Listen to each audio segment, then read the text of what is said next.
রামনবমী নিয়ে মাতোয়ারা দেশের বিভিন্ন প্রান্তের সঙ্গে পুরুলিয়াতেও যথাযোগ্য মর্যাদার সঙ্গে পালিত হচ্ছে রামনবমী।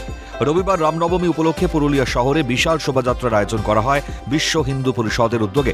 শোভাযাত্রাটি পুরুলিয়ার গোশালা মোড় থেকে শুরু হয়ে শহরের বিভিন্ন এলাকা ঘুরে পোস্ট অফিস মোড়ে এসে শেষ হয়। সেই বর্ণাঢ্য শোভাযাত্রায় অস্ত্র হাতে সামিল হন পুরুলিয়ার বিজেপি সাংসদ জ্যোতির্ময় সিং মাহাতো। এই শোভাযাত্রায় সমাজের সর্বস্তরের মানুষের উপস্থিতি ছিল চোখে পড়ার মতো।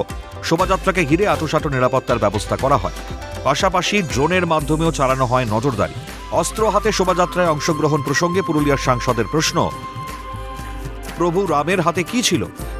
শ্রীকৃষ্ণের হাতে কি ছিল? মা দুর্গার হাতে কি ছিল? আমরা প্রভু রামের ভক্ত, প্রভু যে আদর্শ দেখিয়েছেন আমরা তা পালন করছি।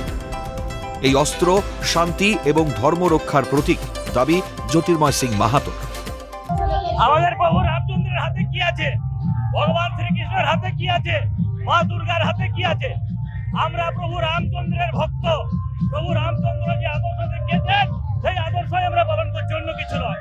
এই অস্ত্র হচ্ছে শান্তির প্রতীক, এই অস্ত্র হচ্ছে পূজনীয়, আমাদের ধর্ম রক্ষার জন্য এই অস্ত্র আমাদের হাতে। যদিও অস্ত্র হাতে শোভাযাত্রায় অংশগ্রহণ নিয়ে বিজেপি সাংসদকে বিদ্যে ছাড়েনি ঘাসপুর শিবির। অস্ত্র হাতে শোভাযাত্রায় অংশগ্রহণ করে আইনকে বুড়ো আঙুল দেখিয়েছেন বিজেপি সাংসদ, অভিযোগ তৃণমূল জেলা সভাপতি সৌমেন বেলথৌরিয়া। যেখানে মহামান্য হাইকোর্ট আজকে অস্ত্র নিয়ে মিছিল নিষিদ্ধ করেছেন, সেখানে বিজেপির সম্মানীয় সাংসদ তিনি অস্ত্র নিয়ে মিছিল করে আইনকে বুড়ো আঙুল দেখিয়েছেন। বিজেপির নেতা সাধারণত এটাই করে থাকেন, এটাই তাদের কাছে কাম্য, কারণ তারা আইন মানেন না, আদালত মানেন না। এই ইস্যুতে পাল্টা সুর চড়িয়েছেন বিজেপি সাংসদ জ্যোতির্ময় সিং মাহাতো। গদার জন্য কি লাইসেন্স নিতে হবে? প্রশ্ন পুরুলিয়ার সাংসদের।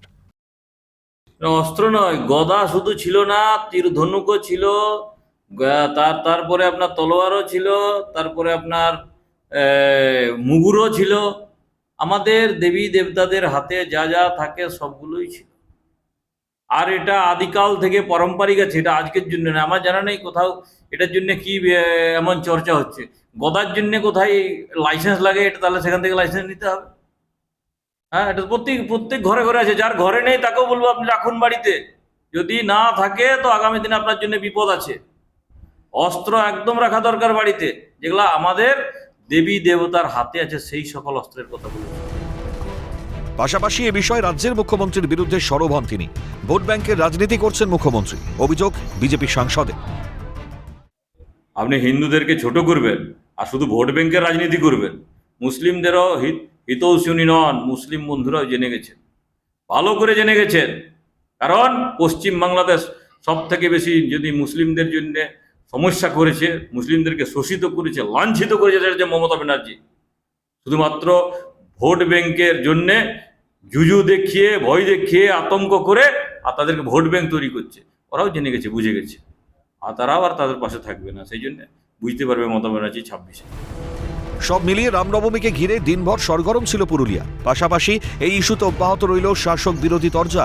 26-এর বিধানসভা নির্বাচনকে সামনে রেখে এই তরজা আগামী দিনে আরও বাড়বে বলেই মনে করছে রাজনৈতিক মহল। দীপক রামের রিপোর্ট, ক্যালকাটা নিউজ।